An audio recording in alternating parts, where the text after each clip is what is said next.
You are watching BNS News.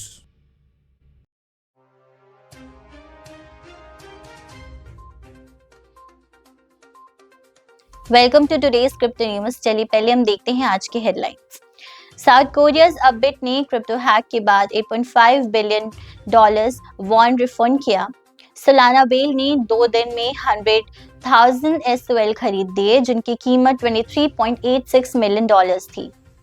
UK 2025 तक crypto regulations का comprehensive framework देगा। Mastercard और जेपी मॉर्गन ने ब्लॉकचेन पेमेंट सॉल्यूशंस इंटीग्रेट किए।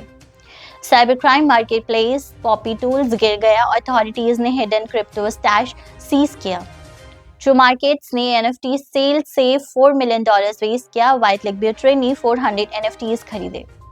नियो ने पल्मीरा के साथ पार्टनरशिप की और पहले multisig safe accounts neo x पर लॉन्च किया। द ग्राफ ने Web3 डेटा स्ट्रक्चर के लिए GRC20 स्टैंडर्ड्स इंट्रोड्यूस किया। फेनिक्स ने FHE बेस्ड L2 ने अपना नया टेस्टनेट नाइट्रोजन्स लॉन्च किया। सुई नेटवर्क को 2 आवर आउटेज के बाद रिस्टोर किया। सोलाना किलर के लिए सेटबैक। डीटो टोकन्स होल्डर्स को टिप राउटर्स प्रपोजल के अंडर पेडे मिलेगा। कॉइनशिफ्ट ने CSUSDL लॉन्च किया। स्ट्रैटेजिक पार्टनरशिप्स का अनाउंसमेंट किया।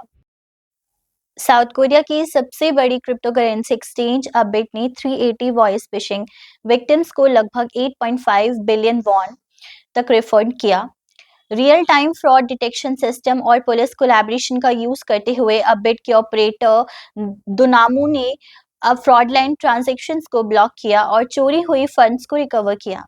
ये माइलस्टोन एक्सचेंज की यूजर एसेट्स को प्रोटेक्ट करने की कमिटमेंट को दिखाता है जब क्रिप्टो स्कैम्स बढ़ रहे हैं। एक प्रोमिनेंट सोलाना वेल ने क्रिप्टो कम्युनिटी में हलचल मचा रखा है जब उसने पिछले 2 दिनों में 1 लाख SOL टोकन्स, जिनकी कीमत $23.86 मिलियन थी, को एक्यूमुलेट किया। ये टोकन्स बाइनेंस ने सोर्स किए गए और तुरंत स्टेक किए गए, जो वेल के सोलाना की इकोसिस्टम में लॉन्ग टर्म पोटेंशियल्स में कॉन्फिडेंस को दिखाता है। इस सिग्निफिकेंट एक्टिविटी के बाद वेल के टोकन होल्डिंग्स 2,31,919 SOL तक पहुंच गए हैं, जो करंट प्राइसेस पर $55.58 मिलियन के हैं। यूनाइटेड किंगडम्स में क्रिप्टो एसेट्स के लिए एक ड्राफ्ट रेगुलेटरी फ्रेमवर्क अगले साल के शुरुआत तक रेडी हो जाएगा। ये प्रॉमिस ट्रेजरी ऑफिस ने सिटी एंड फाइनेंशियल ग्लोबल के टोकनाइजेशन सबमिट में लंदन में 21 नवंबर को किया। मास्टरकार्ड और जेपी मॉर्गन्स ने मिलकर एक नए business to business cross border payment solution की शुरुआत की है। मास्टरकार्ड के मल्टी टोकन नेटवर्क्स और जेपी मॉर्गन के काइन XYS डिजिटल पेमेंट्स के म्यूचुअल कस्टमर्स अब single application programming interface integrations के जरिए ट्रांजैक्शन सेटल कर सकते हैं। US जस्टिस डिपार्टमेंट ने पॉपी टूल्स के साइबर क्राइम मार्केटप्लेस को सीज करने का अनाउंसमेंट किया और इसका रोल को इलिसिट क्रिप्टोकरेंसी ट्रांजैक्शंस में अनमास्क किया। एडमिनिस्ट्रेशंस अब्दुल गफ्फर, अब्दुल सामी और जावेद मिर्जा को स्टोलन फाइनेंशियल डेटा के बेचने और रैंसमवेयर और फ्रॉड जैसे क्राइम्स को फैसिलिटेट करने का चार्ज किया गया।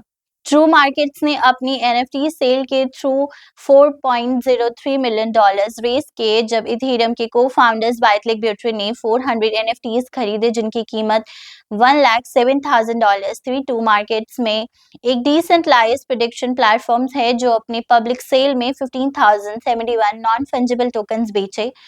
हर NFT की प्राइस 0.08 इथेरियम थी, जो अप्रॉक्सीमेटली $250 के बराबर थी।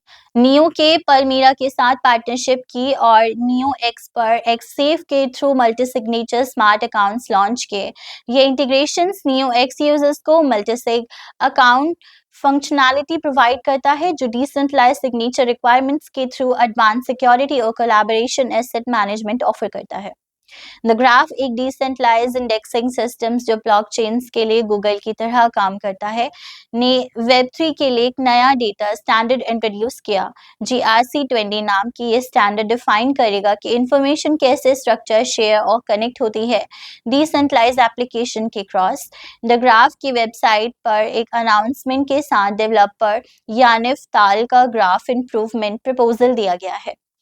That's all for the today's crypto news. Stay tuned for more updates.